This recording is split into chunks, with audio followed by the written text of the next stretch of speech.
Assalamualaikum Bokai. Welcome back to the Jollof Football Bantaba YouTube channel, the home of Gambia football. It's your boy again, guys, Chama.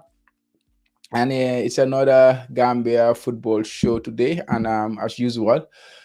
I'm with my co-host, Coach Majoin. We have regular of the show, Space Hamadi, is joining us today as well. Today we have a few things to discuss. It's the Super Cup weekend in the Gambia. Yesterday, female Super Cup we played Nenko, and today will be the male Super Cup final between Real de Banjul and Medina United. Their first ever Super Cup, participation. Medina United. Like last week, Gambia, close net quoting on the African Cup of Nations qualifiers with a win against Tunisia. So it has been that was the final game for the Gambian national teams in 2024. So we will look back at 2024 why it didn't go right for Gambia. Here they found a very interesting video on the Jollof Football Bantaba platform. I'm not you join a summary of what is in that video. So if I can say that please head over to the Jollof Football Bantaba YouTube channel. You can see that video. It was about 1 hour long video talking about the problems in Gambian football, why we did not fail, and then also try to bring up some solutions. So I think it will help a lot. But then got discussed, then si laal tuuti tey si show bi, and of course in midweek second division bi dina start, and next weekend first division bi GFF league bi dina start. So Space dinañu help preview ñu league season bi comme ni ñu ko defaree woon last season bi di jeex wax ñu his thoughts on the league and all that. But yeah, before you start the discussions today, Che ma ne ko dugatil nuyu mbokk yi nu mu fa demee bro. Chama jërëjëf maa ngi sant yàlla bu baax a baax di la nuyu di nuyu suma waa ji Amady Kébé borom Space TV mu ne ko borom Gambian football di ko jaajëfal bu baax a baax xam nga di jaajëfal suñu audience yi di leen welcome to Jollof Football Bantaba YouTube channel di home Gambian football ñu war nañ tey beneen Sunday beneen time am ngeen naka la ak nan la waaye c'est Gambian football show di waxtaan it di football Gambia waaw Chama di la laal leneen ba ma laaj leneen. Wow, but I got space new now. Welcome back. We have missed you for a couple of weeks. Internet banging Haruna Jafe, but it's good to have you back. And today, I think today is the best day to have you, sir, because of Super Cup bagging you, League bagging you. Why no for them yang ba? Mr. Chama, nuyu naa sama boss tam Mr. Che xam nga rek di leen jaajëfal bu baax ak ñëpp ñoo xam ne ñu ko seetaan wala dañuy déglu fu waay munti nekk rek waa it's good to be back xam nga not only the internet but xam nga last week yëpp previous week comme dama jàppoon trop dama I was so tired xam nga so moo tax comme ma ko dee mën a make ak yooyu but sometimes tey here xam nga rek with you guys xam nga rek at least maybe naa leen jox benn 50 or 45 minutes inshallah. Yeah, inshallah. No leen ko defee suñu bro bu ba dinañu join moom tamit later in the show mi ngi fi woon waaye dafa nekkoon si yoon dinañu join along the way. So waxtaan bi tey dina nara ne, but before ñu dugga si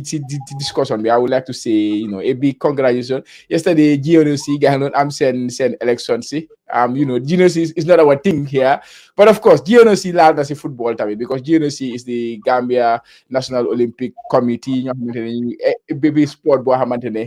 Gambia ñu ngi see yëngu rek GNOC ñoo leen amee, especially when it comes to participation in Olympics and all those things. So démb la ga am seen election bi and Baydudu Jallow ko xam ne moom suma mag bu baax la because I've been working with him moom moo win lifin bi, so I have to say congratulations to him earlier today. So congratulations to Bay and his team. I hope ne am nga lu nit yi seen du si guy dañu jox loolu su guy duggee in that position. I know him very well, so I have worked with him. He was kind of a mentor to me when I was working with him at the Gambia Standards Bureau because moom la fa fekkoon, and then he bokk na si ñu group and all that. So man ko ñaanal everything all the best in that with his team as well. Yeah, the next 4 years they will be the ones running the Olympics. So congratulations, Baiduru, if you are listening. So congratulations to you. Ñu dem ci xanaa bu nga wax waaye ko laal waaye suga kood ñu moom lañu faral niñu wax dee rek moom lañu faral te am na ndam am nañ ndam nañ célébrer rek xam nga comme ni ko waxee rek ñu ko waxtaanee fii understand nga because ci plateforme yi moom melu waaye ba tey sax war nañ ko mën a waxtaanee fii tamit because of suñu national olympic committee bi understand nga football si la bokk football si la bokk understand nga waaye comme ni ko waxee rek di ko ndokkal di ko congrats xam nga di ko ne yal na ko yal na NBA si koom yal na ko jik xam nga yal nañ gis changes di ko ñaaw tamit xam nga all the allied associations yëpp allied federations yëpp understand nga all principles yi nga xam ne ñu ngi under GNS yëpp nagaay ñëw together understand alongside the ministry understand ñu xool nu ñoo strategize understand mixture sports mu gën a dox Gambia xam nga starting from our facilities was loolu mooy number one xam nga because bu la nga dégg rek danga mën a def dara am fi ñu ko defee understand so loolu dafa important loolu tam di ko ñaanal Gambia xam nga parce que ñu bëri ñu woon nañ fi génn nañ fi impact bi gay gisuñ ko understand gisuñ ko so moom tamit ngala yéen a mu mel ni ñooñu na make change xam nga na make sure daal na game bi change daal da ko dindi na game bi change okay hopefully na make changes space ma ñëw si yow before ñu dugga si talk about lifin bi Super Cup bi tey yow démba yaa ngi amoon a very interesting trip démba maa ngi space mi ngi dem biir Medina gaa ngi fa dalal comme ambassador ngay lifin gaay so but it was an important trip, to be honest. It was an important one. It's good people you nekk di yëngu si football ñu xam lan la nit yi nekk di def in football in the Gambia si ground beeg yooyu because not everything moo nekk si biti nit yi di ko gis ak yooyu noonu but yow démba yaa ngi pay a visit to Medina first of all lu la yóbbu Medina ak yow foofu noonu loo fa jëlee tell us about your trip to Medina complex. Mr. Chama. Wow. Yeah, well, money. First of all, Medina ñoma invite pour ma dem muna gis seen complex bi ak waxtaana seen under 15 bi ak under 10 bi at the same time tam seen squad bi and in general daal dañ bëgg pour ma dem at least pour share my ideas, my thoughts on ñoom si lu gaay ne ko di yëngu but like I said ci ak ma dégg background bu ñëw motax oh okay so that was it after xam nga rek bu ma demee a tour with Tijan Wada moma yóbbu seen complex bi wone ma seen training ground bi ak introduce ma seen staff si coach bi ak gaay the chance to meet the other 15 and other 10 at the senior squad. Like I said, it was a very, very amazing tour for me yesterday, because gis naa lu bari li nga xam ne Medina comme loo xam ne comme ñu ko yëngu si mbiri football loo xam ne comme wane wuñ ko si media bi sax alors ne yéen a ngi maa dégg Chama ñu laa dégg waaye sound baa ngi ñëw si background bi a lot is quite strong ben ba ma move fi ma nekk ba ma move waaw move all right and then we will come back to you ma si wàlle Buuba mu dugale ma ne ko suñ waaji ñëw na Buuba nu ma leen ko waxee dafa nekkoon si yoon waaye he has joined us now bro nuyu nañ la welcome back to the platform, welcome to the Gambia Football Show as usual. ma fi yaa ngi mute waaw jërëjëf Chama di la nuyu suñu scout bi mu ne ko suñu scout bi Cerno Badji mu ne ko koji officiel bi ñu ko bëgg a daaxaan nag di nuyu xam nga itam di nuyu déglukat yi yëpp ñuy seetaan si jamono bi ak ñu war a dal di seetaan di leen dali ñaanal jaama ak mucc bu rafet. waaw bon neex ma daa leeral ma suma fayoon rek jamono yi win cup dama ne ma final ma ñaaxa dem lig jël second 1 point ñu win 1 point yëpp ay ñana ma rek loolu gën a si man mu commencé ko si nekkof fii nii mu soobee yàlla yaa amee ki am nekkof bi nag waaw naa amee nekkof bi keroog ma am test match sax ok lu lu jege si man la parce que ne ndaw yi at players yi nga xam ne mënuñ taf ma ne ndaw yi at players yi nga xam ne mënuñ taf feeñ si different sporting discipline muy basket volleyball xam nga daf di nekk lu am solo daal dëgg lu mën a ma bala ngaa dugg ma rawa càmm fi ji UNIC bi c'est important gars yi because nekko fi tamit dañ ko doon gisee because all sporting discipline yow fa am understand but they should have a big say in Neko. Understand? All have to work together because there are so many abnormalities that happen. loo xam ne mënuma ko wax fii waaye li ko waral mooy ku nekk de bugg a jël ownership bi waaye ku lu nekk dafa am borom sport sax am ñu ko moom culture am ñu ko moom understand nga si biir sport tamit am na ay branches yoo xam ne dañ ko war a toppatoo su dee football ñu jox ko di footballing people su dee athletics ñu jox ko ñu war a jox all those things yëpp so dafa ñu nga si mën a wax rek mooy GNOIC bi dafa important pour gars yi GNOC bi something like that dafa important pour gars yi inward everything together xam nga yeah definitely Buba because my one what I explained, but I know because he male Super Cup finals is let's touch on the female Super Cup finals. Yesterday, like I don't play female Super Cup final between Better Willing and Red Scorpion. Red Scorpion ended up winning the game. Guy draw the game, went to penalties, and then Red Scorpion ended up winning the game. And then guy there them home with like I think it was 75,000 from the pictures that I saw from GFF. Yeah, the season is upon us. The GFF season is upon us. Females, even in Gilby. What did you make of the finals yesterday between Red Scorpions and Better Willing? Wow, wax dëgg yàlla seetaanuma final bi ba pare teg si tam am na beneen final bu amoon biir Africa muy CAF Women Champions League bi wante soo ko isee su context ne nga dal di gis ne kon development bu Better Willing am unfortunately that similar development wala that similar progress amut Better Willing male team muy seen third division team bi wante ne am na lot of success with continuity ba pare am na motivation am na sponsors ba pare tam gox bi muy biir kama foofu jógee the area of Better Willing ñu ngi push team bi ba pare tam loolu la yeneen team si dal di ñaaka ifi ñene si fekkente ne am na institution team si fa nekk muy police muy gaaf muy immigration léegi tam léegi nii lu TMT ñëwee lu Fortune amee ñooñu TMT at Fortune din institutional teams ñu ngi taxaw ba pare tam am nga City Girls am nga yeneen teams ñu ngi taxaw wante lu ma bëgg a push mu ñu ne motivation bi at that stereotype wala that stereotype barrière bu nga xam ne woon muy woon si football jigéen Better Willing si biir West Coast ñu ngi koo génne parce que ne xale yaa ngi siy gis seen boppa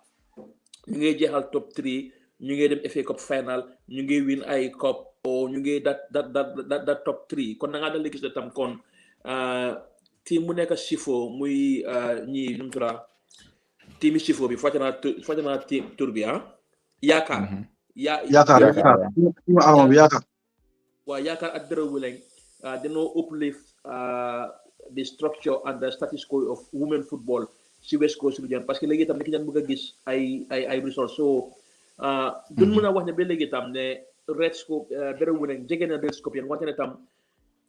the more ñu am teams yi nga xam ne ñu ngi ci lañu Red Scorpion ñu ngi push guys to the wire example Koita because Koita dooroon na leen woon si league bi Better Willing tam prove something else like nga am police because time boobu police like at time boobu gaaf bu mu nekkoon si dooleem so it's good ne like West Coast wala Bucks ba tam attraction mu nga xam ne tey waroon naa am attraction moom muy tey diggante Medina at Real de Banjul wala previous itam seen West Coast region zonal wante the attendance the number of attendance tam like ñu ngi ko mën a influence si women football te loolu tam Better Willing moo ko mën a isi na ko tam loolu foog naa ne is something positive te penalty tam like in fact dooroon na Red Scorpion si league bi ñoom ñoo joxoon Red Scorpion one of their defeats ñoo joxoon gars yi seen unbeaten record bi ñoom ñoo ko breakoon so it's something positive if you listen to the resource wise wanted the encouragement the branding and xam nga that culture barrier daal loolu nekk na lu nga xam ne am na solo kon I hope I know ne kon tam dinañ dema with a very good confidence ne like ne dinañ dema very good confidence ne like okay despite 90 minutes equalize naan gars yi dem nañ practice then there is just little add up de tam it should be very interesting wante tam di matuwaay wala lu nga xam ne war naa dem si ligue bi tam ñu jox ko because xam nga lii Super Cup la sometimes the venues become problem moti xaalis bi tam fay bi tam daf dee nekk problème so loolu yëpp lu ma la ko waxee woon si gannaaw ne di énergie bu nga xam ne ñu ngi ko dugal si men football war nga ñoo jël énergie boobu tam in all aspect tam ñu push ko si ñu push ko female si football. women football because one of the reason mooy ne ni kon Red Scorpions suñ qualify si CAF Champions League ni kon xaalis bu bëri la gaay am because léegi increase na I think that was $150,000 US ñu nga xam ne dañ dem group stage like so $50,000 like loolu like doy na la sa pass at sa living so $100,000 imagine soo ko investé si women football tam nekk na lu bari kon foog naa ne waxtaan bi doole bi yëpp tam war nañ ko dal dugal tew tam lan moo tax ñu war a def tam ñi nga xam ne nekkoon nañ si grand bi démb si Super Cup bi tam gis nañ ay yardstick lu nga xam ne suñ dimbale women football dina dem si kanam. Definitely. So congratulations to Red Scorpions. That was the first game of the season.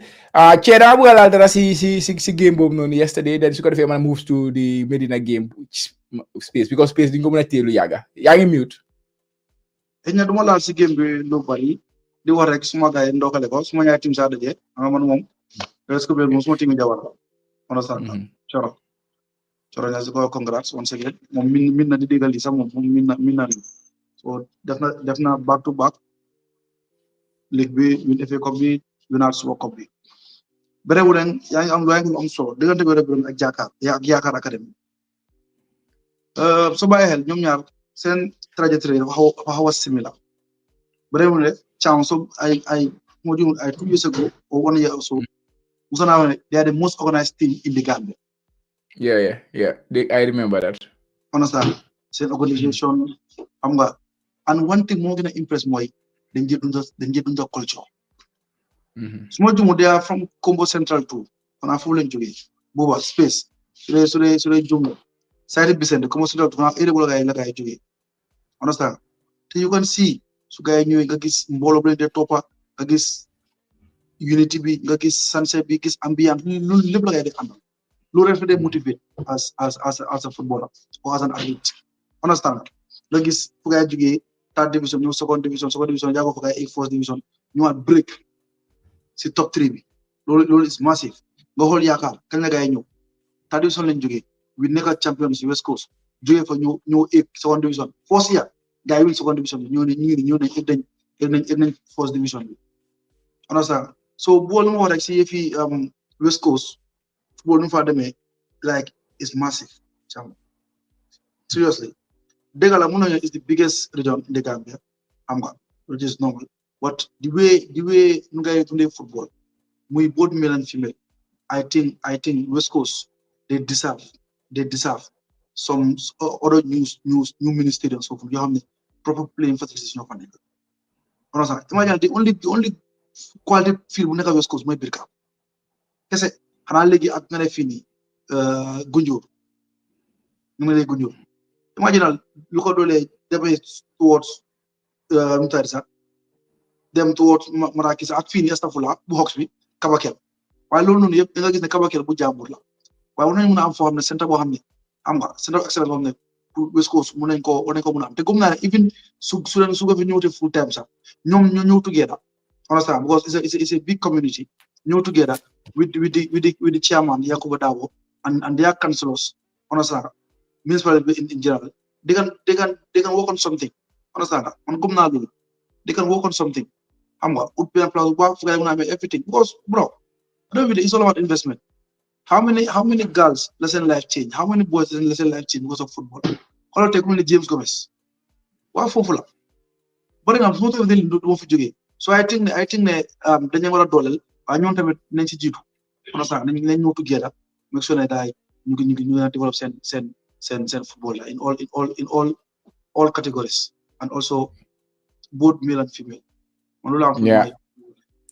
Yeah, definitely. Space, ñu delluwaat si question mu wala la ci woon about Medina yesterday.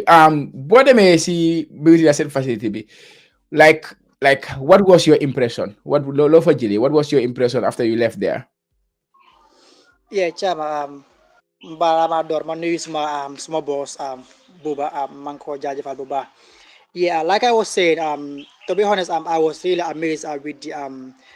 Saint Amta trading complex. I've seen so many things in the come. Okay, population ko si media bisa yo hamne it's on the ground come maybe in the future ko anin ko wane nga hamne come daf leen a jàppale in the future si seen setup mooy di seen playing ground bi ak yu gars di plan pour def maybe very soon because su lu gars wax am na ak gars ak wax yu bari nga xam ne comme yoo xam ne comme rek maybe si kanam dina feeñ yoo xam ne man digga football nii la war di doxee comme si dëkka soo bëggee dem si kanam si football these are the steps yi nga xam ne yooyu nga war a jël te gis na ne comme Medina they are taking those steps pour make sure ne comme ñoom tam nga nekk elite club si Gambia fii nii and they will be an elite club inshallah soba yàlla according to plans kam nu moo demee nii because gis naa seen so many things yi nga xam ne won nañ ma ko not only the playing ground or the some of the facilities yi nga xam ne mu ngi seen complexe foofu noonu but again tam seen nu gaa de working on mooy seen coach si ak the system the tactics they use pour mun a groom xale yi pour jàppale leen so again in general daal I was really impressed xam nga comme dem naa to war nañ ma fu nekk si seen foofu noonu xam nga dugg naa seen dressing room si xam nga seen referees room si ak yooyu pour players yi di relax ak ma dem naa seen conference hall bi ak yooyu yëpp so war nañ ma lu bari nga xam ne comme to be honest club bu taaw these are things nga xam ne loolu nga war a xam nga pour make sure comme yow yaa ngi si dara but like I was saying comme am na leneen li nga xam ne tam war nañ ma ko waaye loolu xëy na comme tamit ñoom they are in the best position right now pour wax loolu for now ga mun ko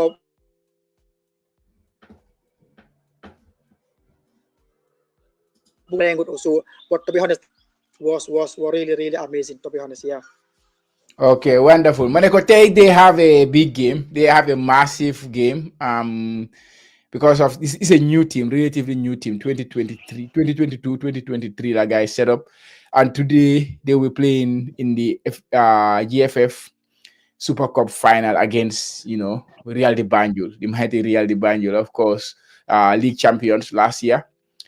Which is massive for a team like Medina. They are prepare put them say any game we no tay. What are you looking forward to in that game? Space. Yeah, Chama li nga wax dëgg la to be honest na nekk game boo xam ne lu final war a game boobu dina ko mooy tey because soo bàyyi xel both teams yëpp okay they have similar setups. Okay, Real de Banjul, we all know they have been ruling in Gambian football for quite a long time. Low halas Gambian football definitely trophy bu nekk win nañ ko they have did so many things nga xam nit ñi comme ñu ngi la naw si loolu noonu but again this Medina United team boo xam ne comme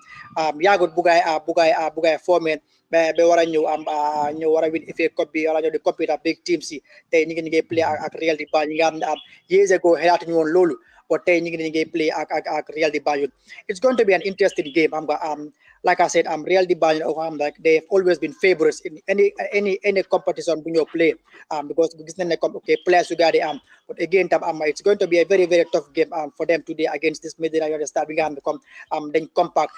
so by hell seen FA Cup journey bi last season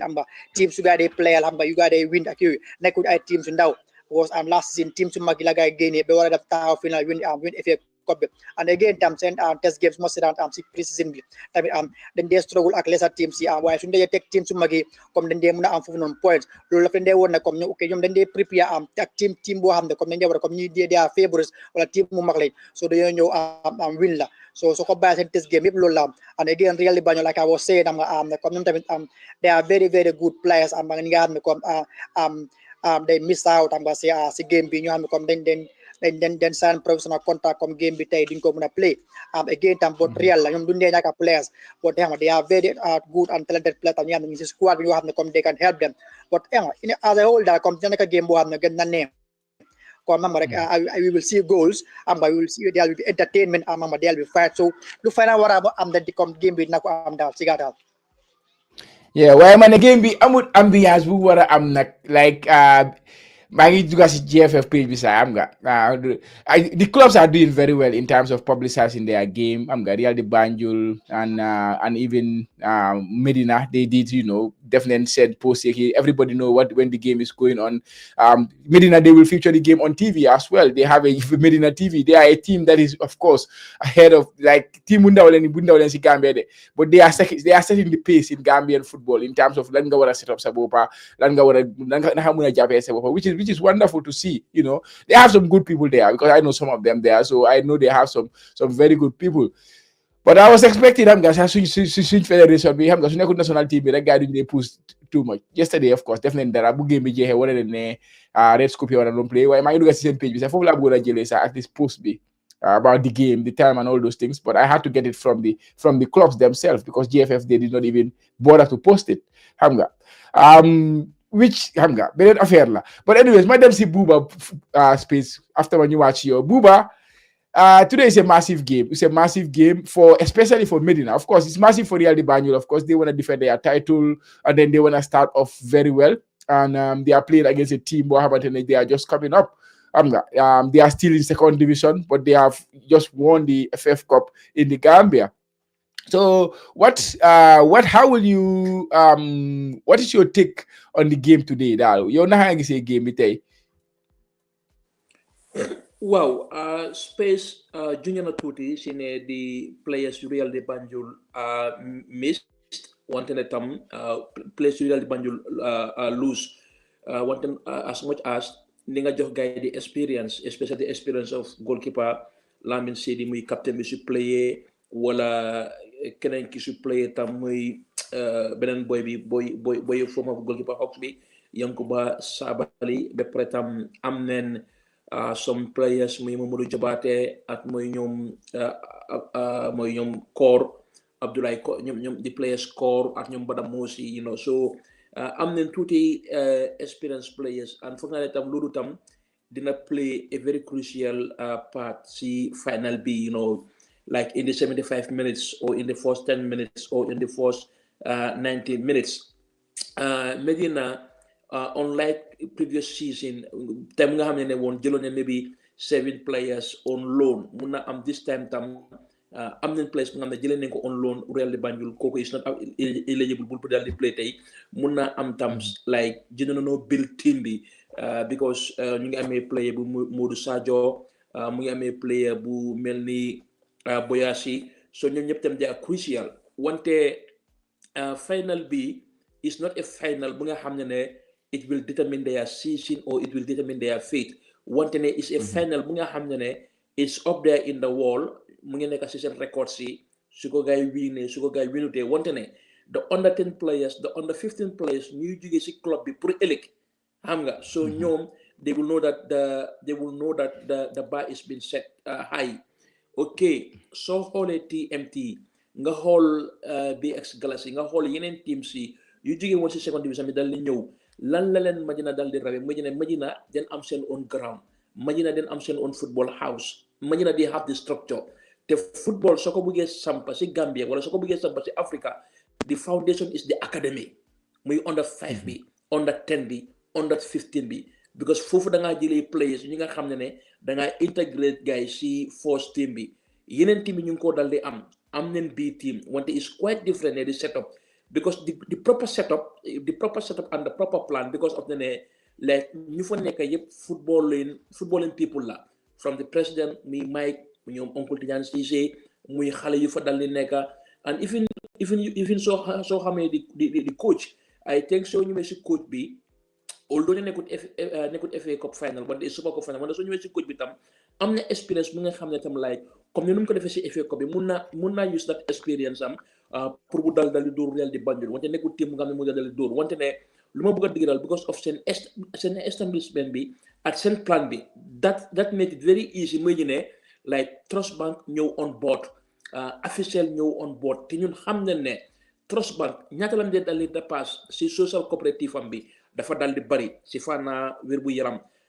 fànn jànga ba tey si fànn football xam nañ officiel tam lu mu dee dal di support si social cooperative tam loolu su ko isi wàccee si football so da ngaa gis ne sax at the end of the day yeneen companies dinañ dal di ñëw lan moo tax loolu because of the foundation bu nga xam ne ñu ko dal di living so I think the players are on board wax nga ne comme ni gisuloo lu nga xam ne mooy boos because yenn saa tam a big match su amee tey tam nii like foog naa ne football lu ko starté Banjul ba Brikama ñëpp dañ war a dal di arrêté match yi war a dal di am muy nawetaan match yi muy super cup si it's not a negative aspect wante it's an approach bu nga xam ne fédération mun na koo dal di jël mun naa waxtaanaa zone si nii because really Banjul if you ñu ngi play Basori am nañ a fans of Basori am nañ a fan group bu nga xam ne boobu dafa ñëw sport team bi kese Medina am na fans bu nga xam ne dafa ñëw support team bi kese wante parce que really Banjul bu jógee woon Banjul so da ngaa gis am na yenn côté yu nga xam ne like is dafa dépend noo koo dal di jaayee kon loolu moo tax ma la doon wax ne kon like the federation the clubs yi mën na ñëw reach out si zone si ñu ne leen tey de bi la ñu balal tey ñu ngi am final because of ne final am na Serekunda is te tam boo tam dafaa nekk full to capacity am na man su ma dikkee Westfield damaa bëgg a des Serekunda is sax o su ma dikkee Serekunda is damaa bëgg a des Serekunda is sax daara may jël suma pass ba Banjul loolu moo tax tam ni kon independent stadium bi tam su paree woon tam mën nga ko isi université bi say like ñu jaay ko ñu market ko because tam foog ñu minal suma xale yi tam ñuy play in big capacity even su leen mënoon tuddee loolu tam sax there are so many aspects mooy ñu ne the security of football game ñu mën a test sum security level bi in football games ticket yu ñun sañal company bu ñu sañal jaaykat yi ticket tam ñooñu tam ñu gis leen inform so da ngaa gis ne it's not a one man show ñu dee update GFF ñooñu leen dem si final bi sax so ñooñu they have no interest to update lu nga def rek mooy ñu ne match bi jeex na Real di Banjul win na wala daan win na Congress wante ne li the planning and the manpower the same energy bu noo use pour planer Gabon dafa war a play Gambia biir Gabon noonu leen mën a dal di mën a planer sum super cup si nii tam because at the end of the day we can get more sponsors we can get more visibility yaa ngi understand xale yi tam dal di because da ngaa bëgg a gale li gis ne because Brikama United su play wutee du ma jaakaar ne nango bu nekk Kaba Fita wala nango bu nekk Ñambaay wala nango bu nekk beneen place waasiluñ ko naa ko dina mën a ñëw gën a mën a box ba dafa seetaan xam nga so dafa bëgg a chill seetaan maaji Manchester United wala seetaan maaji Real Madrid wante di marketing ak nu ko dee poussé loolu moo yeah so wante foog naa tam at the end of the day mu la ko waxee rek it's a good thing it's a good achievement for Medina pour gars play Super Cup with one of the best teams in the Gambia si history si titles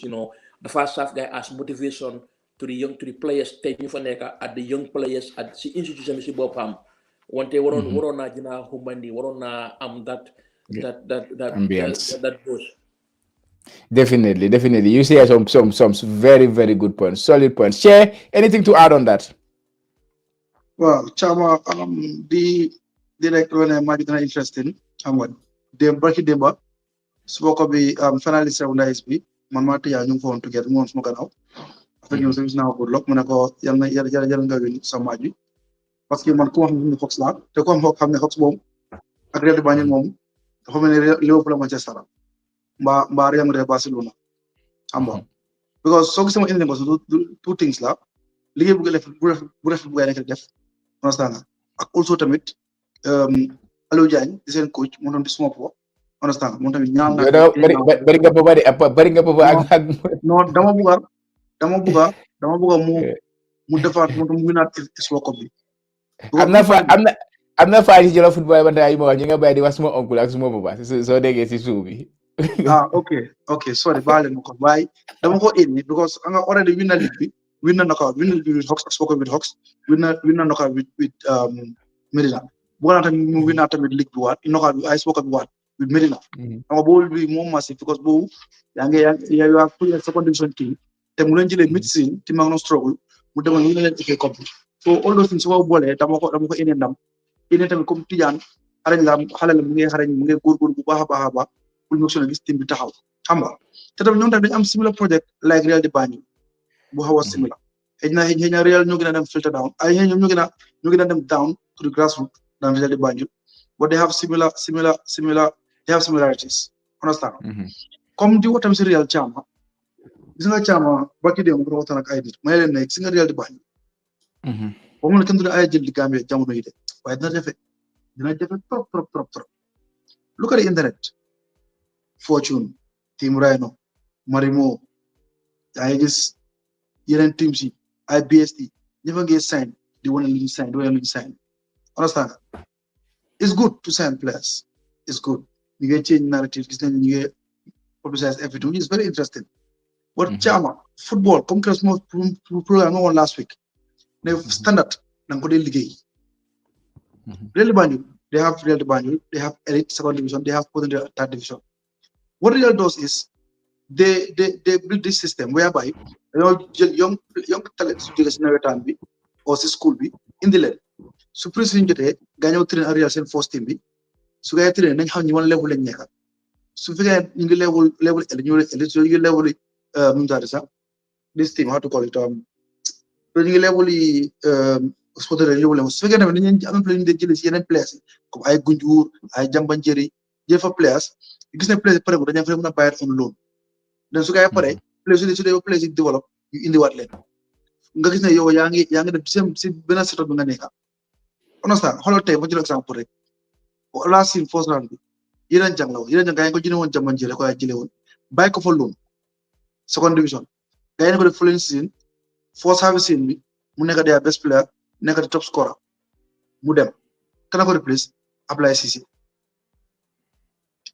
ñëw gis na lu mu def ba tey anam tey less than 5 months mu si national team bi ba score a historic goal against Tunisia lii mooy standard li fi la am ne Real de Banjul dañ nekk di liggéey so pour ay leen ko ak loo mën a sign place bu baax understand ñoom they have that system that comme ni ko amul ndee waxee rek that one concept understand boo xam ne moo fa nekk ku nekk xam na ko xoolal tey nga balaa nga jëlaat seen coach bi seen volas il fi mu daa fa nekkoon that Slovakian coach am Estonian coach gars yi ne ko def ko as ay stade mu nekk under him work throughout the season the coach was the head coach of Armed Forces mu jógee fa ñëw coach nekk assistant coach Real de Banjul bu seen bi jeexee toi bi win ligue bi mu continuer lu mu continuer du same thing la continuer rek winaat ligue bi te loolu laa bëgg tamit noonu la gars yi demee waatee understand so moo tax man dama although du ma Real de waaye comme lu gars yi nekk defar lu gars yi nekk def ko suñu bàyyi suñu xel ne for a very very long time dañoo dominer Gambian football understand ma ñëw na si Thiamoye yëf yi final bi amul ambiance amul publicité daal Thiamoye gis nga last time wax naa ko te dinaa yàgg di ko wax GFF mënuñoo def lépp benn mënuñ ko wala suñ ko mënee sax amuñ capacité bi ba pare amuñ nit yu ko mën a def amuñ nit yu xarañ yoo xam ne mën nañoo def lu all those things moo tax it's very important nañ am first division understand nañ am seen comité boppa ñu ko doxal second division likewise FA comité bi likewise ni ko defee is very simple you have the Premier League you have League 2 or you have Championship you have the Emirates FA Cup understand set up all these committees nga teg leen fa ñoom ñu ron first division ñu ron second division ñu ron FA Cup bi what GFF need to do is guide them subvent them all their match day expenditures you guys sol ak prize money yëpp nga jox leen ko doo seen account bi then ñoom seen comité bi ñu form a strong team boo xam ne dina am marketing dina am li then ñoom dañu mën a attract sponsors xam nga Thiaw yaa ngi sama waxee understand waaye suñu bëggee jël lépp GFF duñ ko àndaluñ ko yow fu mel ni yow yaa ngi def rek yow amuloo na ma su bëri understand nga te lu mel ni si World Cup Thiama foo sa coalition team ñooy play Thiama this is massive this is big but doo ko dégg fenn kenn du ko waxtaane campagne du ko waxtaane understand gis loo rajo du ko wax gis loo TV du ko wax jiates bi nga xam ne ay GFF seen media outlet bi nga xam ne sax ñoo fi nekk pour ñoom sax gis loo kay promo bu am doole understand no, but yeah, I get your point. They cannot do it all, but these are basic things, Che. Like we are doing things, right? And then we know what it takes. And then they have some stuff. You have these basic things. Game banging you created something. Come no national team a post out there. Even though I'm on committee, of course, it makes it easy. But it's not like they are not capacitized to do that. They have the capacity to do it. Man, me never say like they go see def, they go tell def. Those things I'm going to explain in this situation. Two Super Cup finals, game bi bu mu jeexee démb la gars yi doog a bind ne ok Red Scorpions win Super Cup bi Real di Banjul ngay play tey ak Medina big game very big game waaye pour gars yi bind ko sax even suñ fixtures yi league bi sax gars yi publicité nguñ ko teams yi xam ne league bi lan moo fa nekk but league bi is not only for the teams it's also for the fans yu nekk di seetaan league bi ak yooyu noonu so you have to give everybody their due respect so yéen a dee nekk ne there is no capacity daf dee nekk like are you really willing to do it? Understand? There are some people being paid to do it. Yeah, what we are doing here, nobody is paying us to do it. Understand? But we are doing our best at the same time. Understand? From our head. So it's like they are not willing. That willingness, more than I don't know. I'm something like you nekk run competition. See, you nekk communication department. Are they not seeing eye to eye or stuff like that? Like because yow su fekkee ne man maa nekk président ni competition department for example yaa ngi am président ni lifin bi fële ne ku nekk di def communication so man maa nekk di doon competition bi yow yaa ma war a jàppale pour ma mun a publicize these things soo ko defutee te loolu mooy sa liggéey like sometimes daf day feel ne ndax kii bëgg naa support lu ñu nekk di def because liggéey bi ñun ñëpp a ko bokka so man I get your point foo nekk di waxee ne ligue bi gars yi mënuñ ko waroon yëpp but the things you guys nekk di leave out it's not a matter of capacity. It's a matter of willingness to do it. How many I give my point? You know, Chama. Wow. Yes. No, like na si federation page bi na ñom publicize FA Cup final bi tay. Super Cup final bi. No, publicize ko la wax fofu la pare wona dem jëlé suma lifin bi post bi. So this one, I just show you this one. The one on the left is from Real de Banjul page. The one on the right is from Medina page. I don't want to choose any teams because I want to be a very, manama debuga fair to every team. What am I jël ñaari ma post ko fofu nonu. Understand? Mo tax nga am fi Real nga am fi Medina because I support one ben team. I'm just here as a neutral person. Understand? So when si GFF la ko bëgg dem jëlé su ko GFF amon because si GFF la ko jëlé nga gis ne bobu I took it from the organizers instead of from the clubs. Wante last time bi si week bi ma ngi gisoon demoon neen si training ground si Red Scorpion demoon neen si training ground ni Berewole am na so wante foog naa ne demoon neen si training ground si yooyu pour waxee seen coach bi ba pare tam foog na amoon neen this advertisement on the radio wante pour digalal looy wax rek then they am this sports hour on West Coast or xam ban radio station so loolu yëpp tam nekk na avenues wala nekk na venues nga xam ne war nañ koo dal di promote so there are so many things lu nga xam ne war nañ koo dal di def wante dafa ruslu tey like man wax dëgg yàlla su ma nekkoon borom team Medina wala Real di Banjul ma jóg suba gisuma di boos wala gisuma di lifin daf maa naxari because tam ñooy sum buba ñoom ñooy sum uniforme so te ñoo war a so noo ko waxee daal foog na yow cee yëpp am ngeen point te loolu moo la moo tax maa la wane kon di turn out bu nga xam ne di gate tickets turn out bi dafa po because of ne kenn yëgut ko nu ma la ko waxee woon man su ma nekkee Brikama in other parts of Brikama gisuma ko fenn sax te xam naa ne tey benn tamit Brikama du play so du ma sawar a dem si ministre mi so these are things yu nga xam ne like digga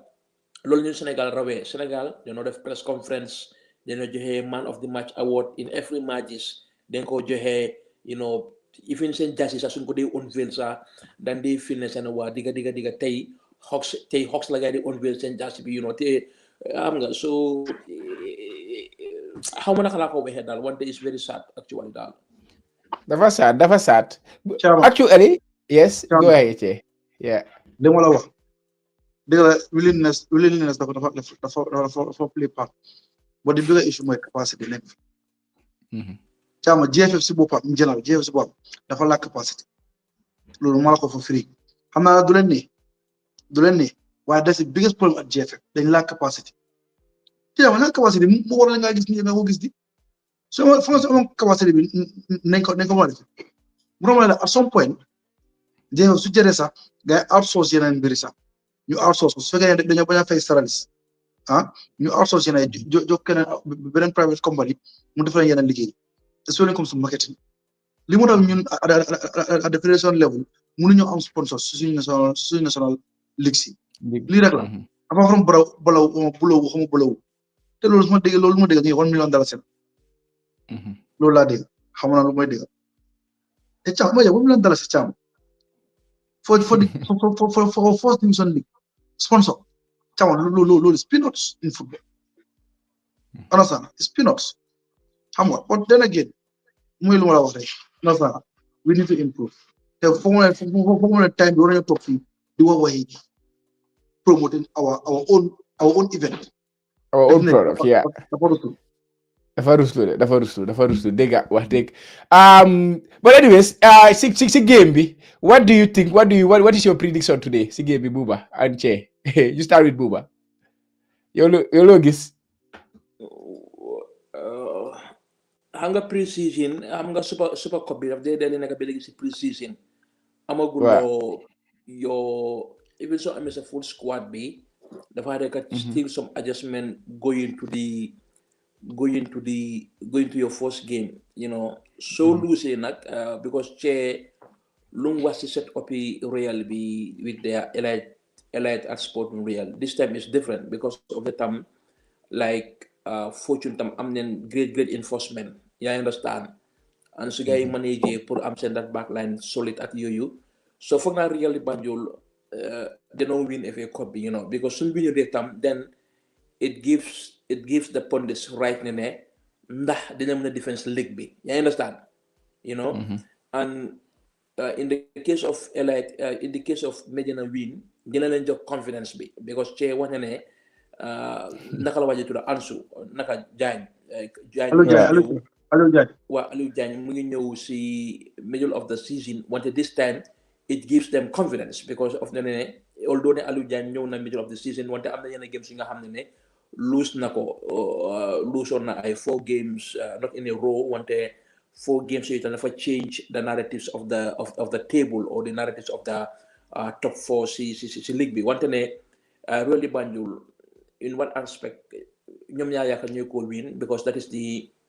president set lu nga xam ne ñoom ñoo war di win ay cup you know su ko gaay winutee tam then there should be a big noise around them wante ne like is a bonus pour Medina nekk fii despite ne at bu dal di suncu at bu dal di ñëw in existence and the short term progress so it's a bonus wante bonus bi su tourné to win that's mean a lot of confidence wante ne confidence boobu tam du leen mën a serve for the rest of the season because xam ne always second division daf dee dal di meet daf dee dal di gudda what is an opportunity for them tey xale yi pour like ñoo am their best games of life you know because amuloo dara loo mën a play nga nekk team Gambia nga jógee foo mën a jógee Basse jógee Foni jógee North Bank Region jógee West Coast ne la nga war a play Real di Banjul so loolu moom you know is football and I think the setup and the skills and the talent bu gaay amee tam mun nañ ko yu naa wone tey tam so lii sa prediction joxuloo ma ko de no Real la win nga ma yo win okay just win Che what are you going for what score are you going for 0-0 ñi win penalties Medina win penalties waaw ñu seet naka la fa demee kon match bi non amul benn pression pour Medina pour man su ma doon coach Medina match bi duma coach lu bari doo coach lu bari de it's just a matter of motivating them releasing them let them showcase their talent let them have fun understand and let them frustrate the Banjul let them frustrate them understand the more time bi gën a dem the more guy mënu ñoo score the more pressure gën a bari seen kaw at some point mën nañu ñëw kii gën a forcer ball out understand they will lose space behind and you can exploit that so it's just bàyyi ñu fili boo daal 0-0 la predict Medina win penalties okay that's it well you move on a little bit you discuss about the upcoming league season ñu go ahead last week bëggoon nañ ko laal waaye nañ ko brush a little bit next week la first division will start and then this midweek we ñëw nii la second division will start guys seen league bi so first division bi fixtures yi génn nañ but like looking forward to the season Buba yow foog naa laal foofu Che laal na si a little bit in terms of Real it will be difficult to catch them and that but yow naka nga gisee this season panning out because a lot of players tam génn nañ tamit xam nga teams yi tam change nañ teams yi am na teams yu nekk di jënd ay players but naka nga gisee the league season especially the first division this season waaw first division mën na ko waxee comme ni Real am nañ players wante góob nañ ne replace nañ players yu dem noonu ba pare tam mën naa am teams like Fortune yu nga xam ne started on league with very strong last season after the end of this middle of the season wala si end of season bi guy fall off si Real Banjul. So the back to back second place finish bu Falcons am ndax tam borom dina mën a wàññi tam Falcons tam dafa ñëwaat ak energy tam pour bu push Real all to the wire. So loolu tam is not a factor. Teams yu ees itam lan moo ñu nekk seen success yaat lan moo ñu nekk seen plan na dañoo ñëw ñu des na dañoo ñëw ñu dellu because gisoon nañ ñoom Rhino at Falcons bu gaa ñëwee den des ba léegi nekk na regulars gisoon nañ ne tam BST ak TMT bu gaa ñëwee seen first season den dal di des na tam Gambia Dutch Lion Heart FC na Hawks dinañ dal di des because am neen Hawks with the experience player bi pare léegi tam am neen home ground muy dal di ñëw wante ne ba léegi tam the issues of the venue because teams yu bëri den la wàññi dinañ ñàkk a match bi because of ne Banjul ground bi is very terrible so ban ba léegi sax mënuma understand tey gis naa fa tey xaw ma borom jabare ak ñaaka ñu am jabar ñu doon play Banjul because man mënuma understand ba léegi naka la Banjul ñuy mën a play loolu xam naa cee ku dem cee gijut Banjul oo gis naa ne grand because man mënuma understand ba léegi nawetaan loolu mooy standard because tam as a sports committee or as a committee or as the federation tam mun ngaa tëj benn place ba nga ko dal di liggéey yaa understand so how mën a si lifi nii na foog ma ne Banjul mu fi Banjul nekku fi de no Banjul nekku fa Bakau Birkama Basori Kebekel LOSFF Bakau yooyu ñoo fa nekk Banjul nekku fa de foog ma ne gaay li fi nekk at Jara Soma so I'm very glad wante ne tam ligue baa ngi ñëw wante ne tam caama duñ mën di play league te suñ play si tam du def CAF Champions League loolu moom tam dañ ko war a ñaawlu loolu tam is something lu nga xam ne dañ ko war a seet because loolu mooy standard yaa understand loolu mooy standard because tam ne sooy play tam da ngaa dem bëgg a play tam nga gis sa play tam ñuy play biir Africa because it's a lot of money it's a lot of exposure dina la mën a dal di jaay is good ne suñu xale yaa ngi dem Estonia is good suñu xale yaa ngi dem feneen wante ne tam ñëw beneen bunta pour ñu mën a gis suñu players yi because mën a ko waxee the only opportunity nga mën a gis suñu players yi mooy waafu under 17 waafu under 20 wala CHAN team wala léegi ñoom cee ñu ngi si trials ñoom biyaa ñu ngi si trials scouts yaa ngi ñëw am nañ ay link ay different dëkka wante tam suñu ligue bi tam ban avenue lam dal di am pour ñu gis na suñu ligue bi tam nekk na ligue bi nga xam ne mu ngi export players the only avenue pour suñu ligue mën a export players tam mooy ñu ne tam true ñuy dal di dem CAF Champions League di dal di dem CAF Confederation Cup si qualify because gisoon nañ ko woon Hawks demoon nen Brikama demoon nen Ports demoon nen Fortune demoon nen Real de Banjul ay 8 years ago demoon nen wante na tam foog bu nekk dal di nekk yooni tool loolu tam war nañ ko dal di def ba pare something tam lu nga xam ne tam like waxuma ko xaw ma na cee moom bu nekk ñu ni globals wante ne isi neen this FIFA Connect pour ñu register ay players yi players yu gars yi register yëpp players yëpp ñu ngi 17 years 99% players yu gars yi register ñu ngi 17 years because maa ngi amee database yaa ngi understand man maa ngi amee database caama maa ngi amee database bu nga xam ne am naa turi cee yaa ngi understand maa ngi amee database bu nga xam ne am naa turi cee wante cee play na Hawks cee play na Walidan cee ñëw Real de Banjul cee ñëw Real de Banjul as 2007 xam naa ngi gis loolu cee play na Hawks cee play na Real de Banjul BST Galaxy sign ko BST Galaxy jox ko 2007 so that in that instance yow Real de Banjul yow Walidan yow BST yow lan mooy sa role in age cheating xam naa ngi gis moom yee caama it's the same division 1 yaa ngi gis caama because division 1 bi man su ma ñëwee si competition bi man ma di sa cee te yow xamee nga cee play na Riyad cee play na Walidan cee ma isi ko BST Galaxy ma ñëw isi cee gi BST Galaxy ma ne cee 2007 lan juddu xam nga so ñun ñëpp ñoo nekk di yaakaar système bi because loolu tam because mu la ko waxee maa ngi amee database si players yi yëpp muy ngay play Real de Banjul ngay play Fortune ngay play maa ngi ko amee even unit global man ko amé so any changes man ma mëna gis né tampanen da bonté lu ma nekk display moy né club ci tam ñoo la jël responsible wonte fédération tam ñu dé register those date of birth ci FIFA connect bi because yow gis nga play bi mu gis nga cey débuté bu mu jaxalé on avait journal cey mu ngi play ports té cey mu ngi register 2005 ports so tay cey ñew nga dama cey mu ngi jëlu 2002 2000 mu ngi jëlu 2007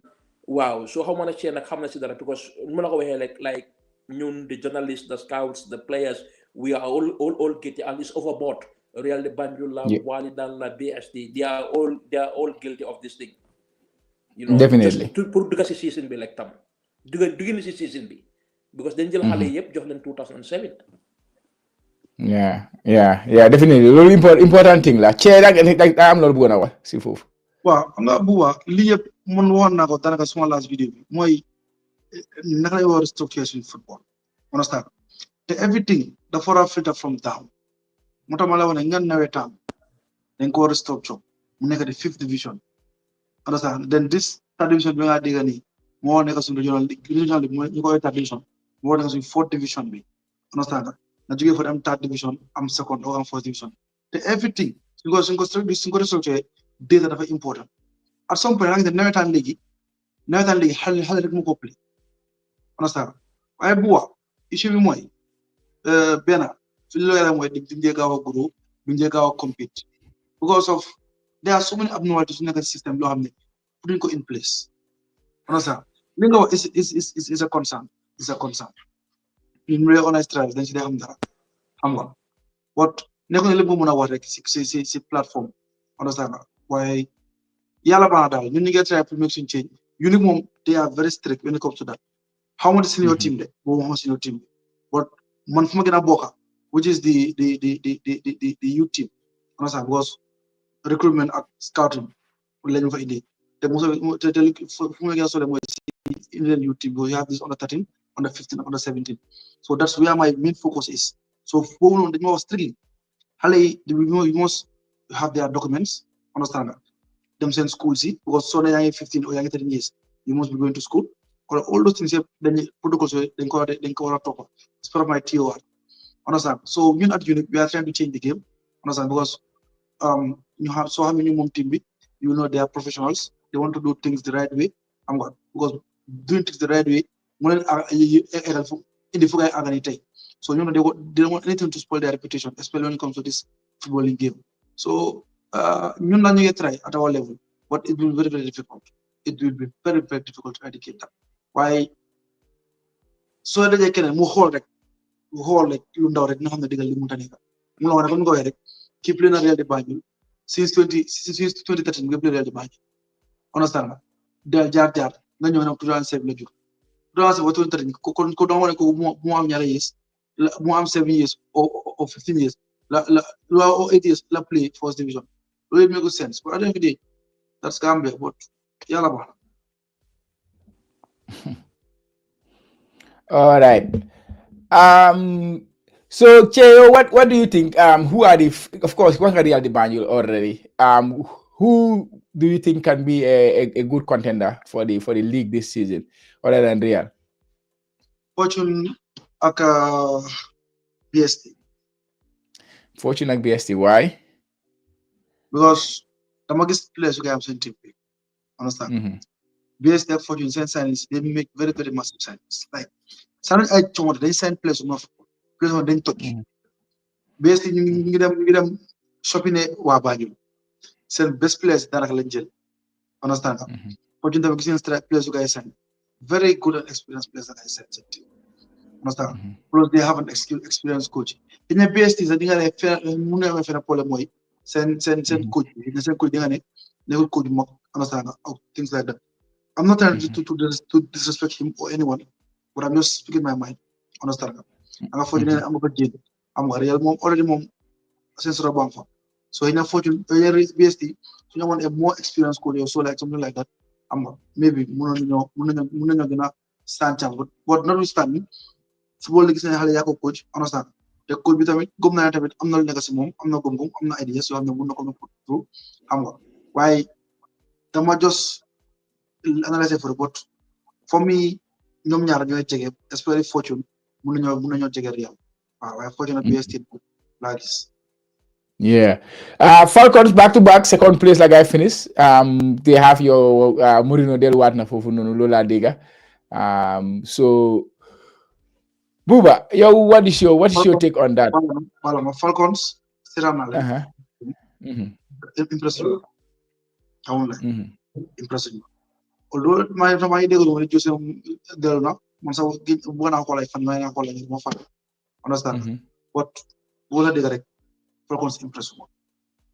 Okay. Buba yow nag what is your take? What team nga foog ne ñoo mën a cause a problem for Real? Wow,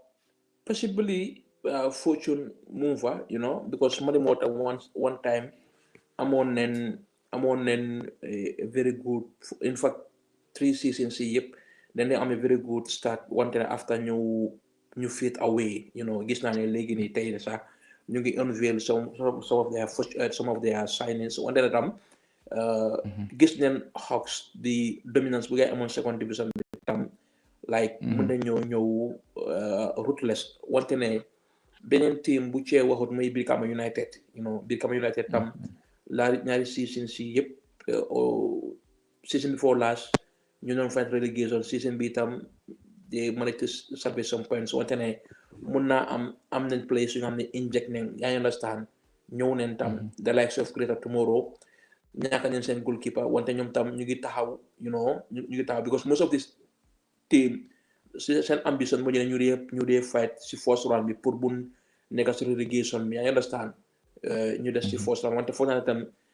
Brikama ak Hawks mën nañoo join si kaw Falcons because Falcons maa ngi xoolee gars yi comme ni Comoros places where they have to take 3 points dañ ko bëgg a take places where they have to take 1 point ñu take 1 point especially before boy bi nekkoon kii Raoul fàtte naa Ibrahima waaw ba pare tam Josufa I don't think so ne is any addition Jos su ñëwaatut I don't think mun naa make difference because Ibrahima tam